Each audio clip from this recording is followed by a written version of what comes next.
Hello दोस्तों, कैसे हैं आप सभी लोग। उम्मीद करते हैं बहुत अच्छे होंगे और अपनी पढ़ाई बहुत अच्छे से कर रहे होंगे। दोस्तों, जैसा कि आप सभी लोग जानते हैं कि रेलवे ग्रुप डी का जो एग्ज़ाम चल रहा है, उसकी 8 से दिसंबर की थर्ड शिफ्ट का एग्ज़ाम हो गया है। उसमें जो पूछे गए क्वेश्चंस हैं वो आज हम सभी लोग आज सारे क्वेश्चंस मैं आप लोगों के साथ में डिस्कस करूँगा। उससे पहले मैं आप सभी लोगों को बता दूं कि अगर आप हमारे चैनल पर नए हैं तो इसको सब्सक्राइब कर लीजिए। चलिए देखते हैं आज के कौन कौन से क्वेश्चंस पूछे गए हैं। और मैं आप सभी लोगों से एक निवेदन करता हूं कि जिनका भी एग्ज़ाम अभी तक नहीं हुआ है वो इस पूरी वीडियो को पूरा अंत तक ज़रूर देखें, क्योंकि क्वेश्चंस बहुत सारे ऐसे क्वेश्चंस हैं जो रिपीट हो रहे हैं। ठीक है, चलिए देखते हैं आज के क्वेश्चंस कौन कौन से पूछे गए हैं। देखिए पहला क्वेश्चन क्या है। What is the India's position in the corruption perception index 2024। भ्रष्टाचार धारणा सूचकांक में भारत किस स्थान पर रहा है। ठीक है, तो देखिए जो इसमें को जिसके इसके जो ऑप्शंस दिए गए हैं वो चार ऑप्शन कुछ इस प्रकार से दिए गए हैं। देखिए क्या है, जो भ्रष्टाचार धारणा सूचकांक में सीपीआई करप्शन परसेप्शन इंडेक्स है 2024, जो कब जारी किया गया था, फरवरी 2025 में जारी हुआ था। और इसके अनुसार क्या है कि भारत का कौन सा स्थान मिला है इसमें, 96 मीन्स 96वें स्थान में रहा है भारत। अगर इसके अलावा ये पूछ लिया जाए कि इसका स्कोर क्या रहा है, तो इसमें स्कोर कितना रहा है इसका, 38 स्कोर रहा है। इसके अलावा अगर इसमें ये पूछा जाए कि जो सीपीआई है इसको कौन जारी करता है, तो इसको जारी करता है ट्रांसपेरेंसी इंटरनेशनल। ठीक है, और इसके अतिरिक्त जो इसमें शीर्ष देश रहा है, शीर्ष देश कौन से, टॉप 3 कौन कौन से हैं? पहला है हमारा डेनमार्क, दूसरा हमारा है फिनलैंड और तीसरा हमारा सिंगापुर है। देखो भारत की जो 2023 में रैंक क्या थी, इसकी रैंक थी 93rd, अब है क्या 96। तो इसका राइट आंसर कौन सा हो जाएगा, ऑप्शन नंबर सी 96। देखिए नेक्स्ट क्वेश्चन जो पूछा गया है, who one the 2025 French open men single title. 2025 के फ्रेंच ओपन पुरुष एकल का खिताब किसने जीता था। तो जिसके चार ऑप्शन कुछ इस प्रकार से दिए गए थे। ठीक है, देखते हैं इसका राइट आंसर क्या हो जाएगा। देखिए इसका जो विजेता रहे हैं वो कौन है, कार्लोस अल्कराज, जो कि कहाँ के हैं, स्पेन के रहने वाले हैं। और इन्होंने किसको हराया था, जेनिक सिनर को हराया था, जो कहाँ के हैं, इटली के हैं। उसके अलावा अतिरिक्त क्वेश्चन हम इस थोड़ा सा अतिरिक्त फैक्ट जान लेते हैं। इस महिला एकल्स का जो किसने खिताब जीता था, वो जीता है कोको गॉफ, जो कि कहाँ की हैं, अमेरिका की रहने वाली हैं। और इन्होंने किसको हराया है, आर्यना सबलेंका को हराया, जो कहाँ की हैं, बेलारूस की हैं। और जो फ्रेंच ओपन 2025 का आयोजन कहाँ हुआ, मतलब कब हुआ था, ये आयोजन शुरू हुआ था 19 मई से 8 जून 2025 तक चला था। ठीक है, और इसका जो टूर्नामेंट का ये कहाँ पर हुआ था, ये टूर्नामेंट कहाँ था, पेरिस के स्टेड रोलैंड गैरोस में हुआ था। तो ये थोड़ा सा अतिरिक्त फैक्ट है, इसको हम लोग ध्यान रखेंगे। ठीक है, तो इसका राइट आंसर क्या हो जाएगा, option number C Carlos Alcaraz. देखिए नेक्स्ट क्वेश्चन जो पूछा गया है, between which countries is the Shakti military exercise conducted. Shakti युद्ध अभ्यास किस किस देशों के बीच में आयोजित किया गया था। तो देखिए इसके जो चार ऑप्शन कुछ इस प्रकार से दिए गए हैं। ठीक है, देखते हैं। जो शक्ति युद्ध अभ्यास है वो एक क्या है, एक द्विपक्षीय सैन्य अभ्यास है। और यह अभ्यास भारतीय सेना और फ्रांसीसी सेना के बीच में आयोजित किया गया था। और इसका उद्देश्य क्या था, इसका उद्देश्य था दोनों देशों की सेनाओं के बीच सैन्य सहयोग, रणनीतिक समन्वय और आतंकवाद रोधी अभियानों की दक्षता को बढ़ाना था। और ये संस्करण कब हुआ था, ये कौन सा संस्करण है, ये 8वां संस्करण था। और ये कब आयोजित हुआ था, ये 18 जून से 1 जुलाई के बीच में आयोजित हुआ था। और कहाँ पर हुआ था, ये फ्रांस में ला कैवेलरी में आयोजित किया गया था। तो इसका राइट आंसर क्या हो जाएगा, भारत और फ्रांस के बीच में, ऑप्शन नंबर सी। देखिए नेक्स्ट क्वेश्चन जो पूछा गया है, who was appointed as the deputy governor of Reserve Bank of India in May 2025। मई 2025 में रिजर्व बैंक ऑफ इंडिया के डिप्टी गवर्नर के रूप में किसे नियुक्त किया गया है? देखिए इसके ऑप्शन कुछ इस प्रकार से दिए गए थे, 4 ऑप्शन। इन्हीं 4 ऑप्शन में से ऑप्शन नंबर ए जो डॉक्टर पूनम गुप्ता हैं, इनको क्या किया गया है, आरबीआई का डिप्टी गवर्नर नियुक्त किया गया है। ठीक है, इसके अतिरिक्त देखते हैं जो भारतीय रिजर्व बैंक है उसमें क्या क्या होता है, एक गवर्नर होता है और अधिकतम 4 डिप्टी गवर्नर होते हैं। 19 सितंबर 2025 को केंद्र सरकार ने जो शिरीष चंद्र मुर्मू है उनको भारतीय गवर्नर का नया डिप्टी गवर्नर नियुक्त किया गया। और इनका जो इस पद का जो कार्यकाल होता है वो 3 वर्ष का होगा। और इनकी नियुक्ति जो हुई थी 9 अक्टूबर 2025 को से प्रभावी होगी। और इस पद पर वह राजेश्वर राव का स्थान लेंगे। ठीक है, वर्तमान में वह भारतीय रिजर्व बैंक के कार्यकारी क्या हैं, निदेशक हैं। ठीक है, तो इसका राइट आंसर कौन सा हो जाएगा, option number A Poonam Gupta. देखिए नेक्स्ट क्वेश्चन जो पूछा गया है, जो ग्रेगर जॉन मेंडल थे अनुवांशिकता में जेनेटिक्स के अपने प्रसिद्ध प्रयोगों के लिए किस पौधे का प्रयोग किया था? तो देखिए इसमें 4 ऑप्शन कुछ इस प्रकार से दिए गए थे, बिल्कुल हूबहू क्वेश्चन जो ऑप्शन थे यही थे। तो इसमें जो हमारा मटर का पौधा है, ठीक है ना, उसी को का है कि किसके लिए, जो ग्रेगर जो जॉन मेंडल थे उन्होंने जेनेटिक्स के लिए जो अपने जो प्रयोग करते थे वो मटर के पौधे पर ही प्रयोग करते थे। ठीक है, इसके अतिरिक्त हम देख लेते हैं कुछ जो जो अभी मतलब इसी से रिलेटेड पिछला जो क्वेश्चन है, पिछले जो शिफ्ट में जो क्वेश्चंस आया है वो क्या था कि इसको इसी पौधे को ही क्यों चुना था उन्होंने। तो क्यों चुना था उन्होंने, इस मतलब इसको क्या था, इस पौधे को जो उगाना बहुत ही आसान था और ये आसानी से क्या हो जाता है, सेल्फ पॉलिनेशन और क्रॉस पॉलिनेशन आसानी से कर सकते थे। और इनमें कई जो स्पष्ट विपरीत लक्षण मीन कंट्रास्टिंग जो ट्रेट्स मौजूद थे, जैसे कि बीज का आकार, रंग, फूल का रंग, पौधे की ऊंचाई आदि, जिन्हें आसानी से देखा जा सकता था। तो ठीक है, तो ये भी इसको ध्यान रखिएगा। देखिए नेक्स्ट क्वेश्चन जो पूछा गया है, in which district of Madhya Pradesh is the PM Mitra park located? PM Mitra park Madhya Pradesh के किस जिले में स्थित है? इसके 4 ऑप्शन कुछ इस प्रकार से दिए गए थे। ठीक है, देखते हैं जो पीएम मित्र पार्क है भारत के मध्य प्रदेश के धार जिले के भैंसोला में स्थित है। ठीक है, और इसकी जो आधारशिला किसने रखी, नरेंद्र मोदी ने 17 सितंबर 2025 को रखी थी। और ये देश का पहला ग्रीनफील्ड पीएम मित्र पार्क है। और यह पार्क कपड़ा उद्योग को बढ़ावा देने और बड़े पैमाने पर रोजगार सृजित करने के लिए बनाया जा रहा है। इसके अतिरिक्त और कौन कौन से जो बनाए जा रहे हैं पूरे देश में, देश के कुल 7 राज्यों में ये जो पीएम मित्र पार्क है इनका जो स्थापित किए जा रहे हैं। ठीक है, तो कौन कौन से राज्य हैं, तमिलनाडु है, तेलंगाना है, गुजरात है, कर्नाटक है, मध्य प्रदेश, उत्तर प्रदेश और महाराष्ट्र में पीएम मित्र पार्क स्थापित किए जा रहे हैं। तो इसका राइट आंसर क्या हो जाएगा, जो धार है, धार जिला दिया गया था ऑप्शन में, तो यही हमारा राइट आंसर हो जाएगा। देखिए नेक्स्ट क्वेश्चन जो पूछा गया है, India 5000 years of history on the sub continent पुस्तक किसके द्वारा लिखी गई? तो इसके 4 ऑप्शन कुछ इस प्रकार से दिए गए थे।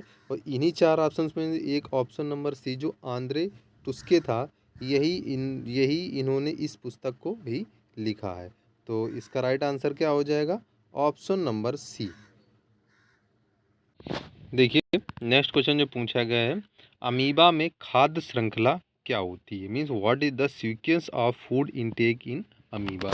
इसके 4 ऑप्शन कुछ इस प्रकार से दिए गए थे, देखते हैं इसका राइट आंसर क्या हो जाएगा। देखिए जो अमीबा में भोजन ग्रहण करने के लिए क्या होता है, पहले इसमें स्यूडोपोडिया बनते हैं। ठीक है, स्यूडोपोडिया बनते हैं और स्यूडोपोडिया क्या करते हैं, स्यूडोपोडिया भोजन को चारों ओर से घेर कर अंदर ले लेते हैं और इसी को क्या कहा जाता है, फैगोसाइटोसिस बोला जाता है। ठीक है, और फिर क्या करते हैं, भोजन कोशिका के अंदर पहुंचकर खाद्य रिक्तिका मीन्स फूड वैक्यूल बनाता है। ठीक है ना, और जो खाद्य रिक्तिका होती है एंजाइम की सहायता से पाचन होता है। ठीक है, और जो अपचित भोजन होता है, भोजन बाद में कोशिका से बाहर निकाल दिया जाता है। ठीक है, तो इसका सबसे जो जो हमारा श्रृंखला बनेगी उसमें क्या होगा, स्यूडोपोडिया होगा, भोजन होगा, खाद्य रिक्तिका होगा, पाचन होगा।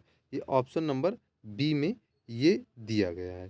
ठीक है, तो ऑप्शन नंबर बी में क्या दिया गया है, pseudopodia, food pseudopodia, food food vacuoles and digestion. तो option B is the right answer. देखिए नेक्स्ट क्वेश्चन जो पूछा गया है, मिमोसा जो छुई मुई के पौधे को छूने पर उसकी पत्तियां क्यों मुड़ जाती हैं?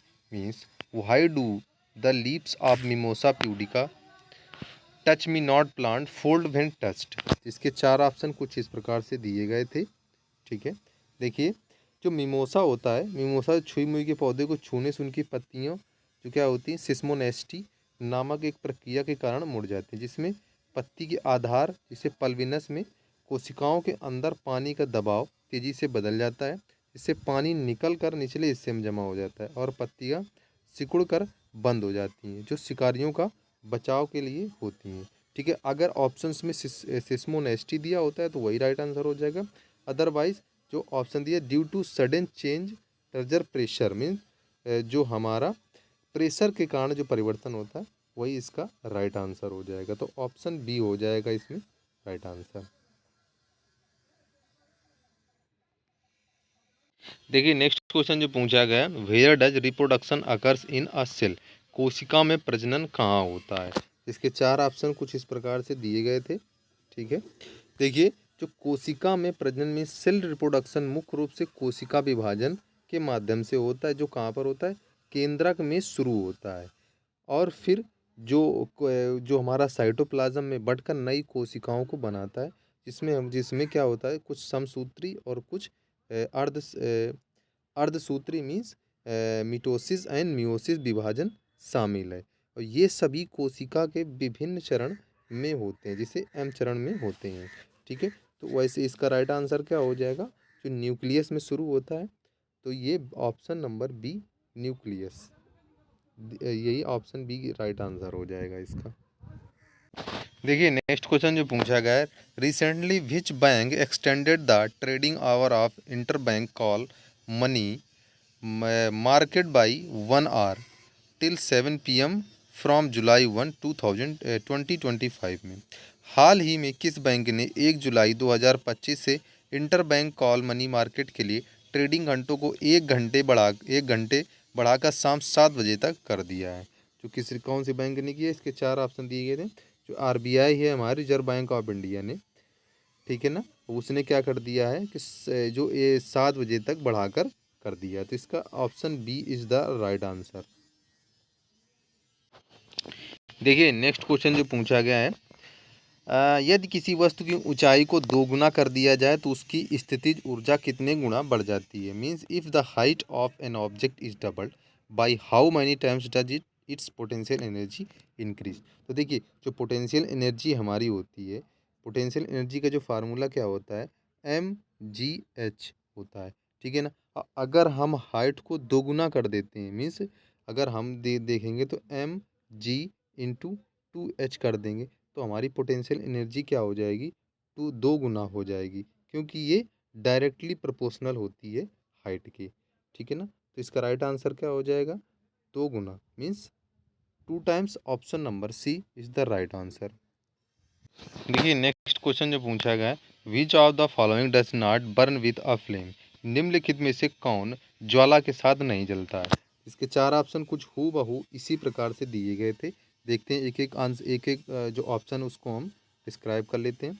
ठीक है, देखिए इसका जो पहला ऑप्शन दिया गया है वो है एलपीजी। एलपीजी का एक गैस है जो प्रज्वलित होने पर ज्वाला के साथ जलती है। ठीक है, तो ये इसका राइट आंसर नहीं होगा। दूसरा हमारा ऑप्शन दिया था मोम, जिसे वैक्स बोला जाता है, पिघलकर वाष्प में बदल जाता है और ये वाष्प ज्वाला के साथ जलती है, जैसे कि मोमबत्ती। ठीक है, तो ये भी इसका आंसर नहीं होगा।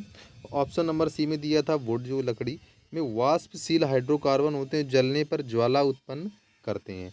ठीक है, और ऑप्शन डी हमारा दिया था चारकोल। चारकोल में क्या होता है, बिना किसी स्पष्ट ज्वाला मीन्स फ्लेम के जलता है और ये मुख्य रूप से शुद्ध कार्बन होता है और गर्म होने पर वाष्पीकृत में वेपराइज नहीं होता, जो ज्वाला उत्पन्न करने के लिए आवश्यक है।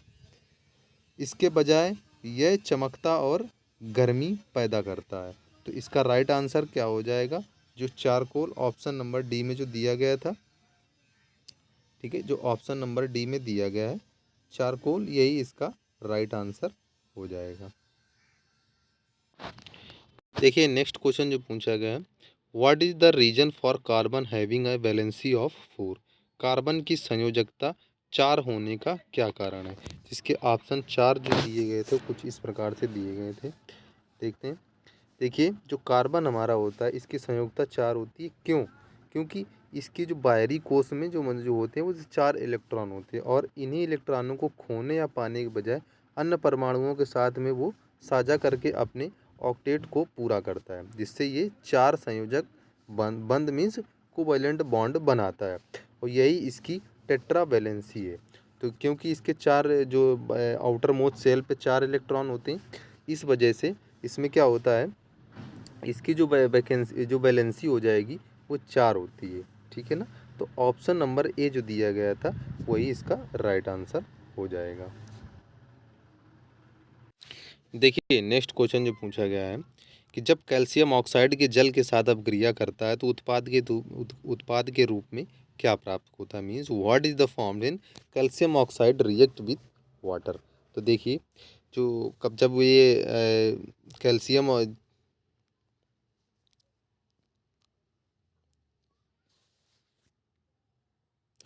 जब कैल्शियम ऑक्साइड जल के साथ अपक्रिया करता है तो ये क्या बनाता है?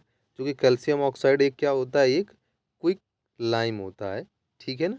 इसे क्विक लाइम कहते हैं और ये जब जल के साथ अपक्रिया करता है तो क्या करता है, एक कैल्शियम हाइड्रोक्साइड बनाता है और जिसे क्या बोला जाता है, स्लैग्ड लाइम कहते हैं, ठीक है ना। इसका रासायनिक समीकरण क्या हो जाएगा, कैल्शियम ऑक्साइड प्लस H2 ये क्या बनाएगा, कैल्शियम हाइड्रोक्साइड बनाएगा। और यह अभिक्रिया कौन सी अभिक्रिया होती है, ये होती है एक्जोथर्मिक मीन्स ऊष्माक्षेपी और ये ऊष्मा निकालती है, ठीक है। तो इसका राइट आंसर क्या हो जाएगा, calcium hydroxide, option number B, calcium hydroxide, option number B. ये जब कैल्शियम ऑक्साइड जल के साथ अभिक्रिया करता है तब ये प्रोडक्ट बनाता है। देखिए, नेक्स्ट क्वेश्चन जो पूछा गया है, which element is found just above copper in the reactivity series? सक्रियता श्रेणी में कॉपर के ठीक ऊपर पाया जाने वाला तत्व कौन सा है? देखिए, इसके जो ऑप्शंस दिए गए हैं, जो ये ऑप्शंस के हिसाब से हमें ध्यान देना है क्या ऑप्शन में दिए गए हैं। देखिए, इसकी जो रिएक्टिविटी सीरीज है उसको हम पूरी से जान लेते हैं क्या होती है रिएक्टिविटी सीरीज। देखिए, सबसे जो मोस्ट रिएक्टिव मेटल्स होती है, जो मोस्ट रिएक्टिव जो एलिमेंट होता है वो होता है पोटेशियम, फिर होता है सोडियम, फिर होता है कैल्शियम, मैग्नीशियम, एल्युमिनियम, कॉपर होता है, फिर जिंक होता है, फिर आयरन होता है, फिर टिन होती है, फिर लेड होता है, फिर हमारा हाइड्रोजन होता है, फिर कॉपर होता है, ठीक है। फिर उसके बाद में सिल्वर होता है, फिर गोल्ड होता है, फिर प्लेटिनम होता है, ठीक है। तो देखिए, जो हमसे क्वेश्चंस पूछा है उसने, वो क्वेश्चंस क्या पूछा है कि जो कॉपर के ठीक ऊपर कौन सा एलिमेंट पाया जाता है, ठीक है। तो देखो, कॉपर के ठीक ऊपर पाया जाने वाला वैसे तो इसमें हाइड्रोजन होता है, लेकिन जो हमारा ऑप्शंस में हाइड्रोजन दिया नहीं कि तो उसके जस्ट ऊपर क्या लेड दिया गया है और ये हमारा ऑप्शंस में भी था, तो यही इसका राइट आंसर हो जाएगा जो कि ऑप्शन नंबर डी में दिया गया है। तो lead is the right answer, option number D.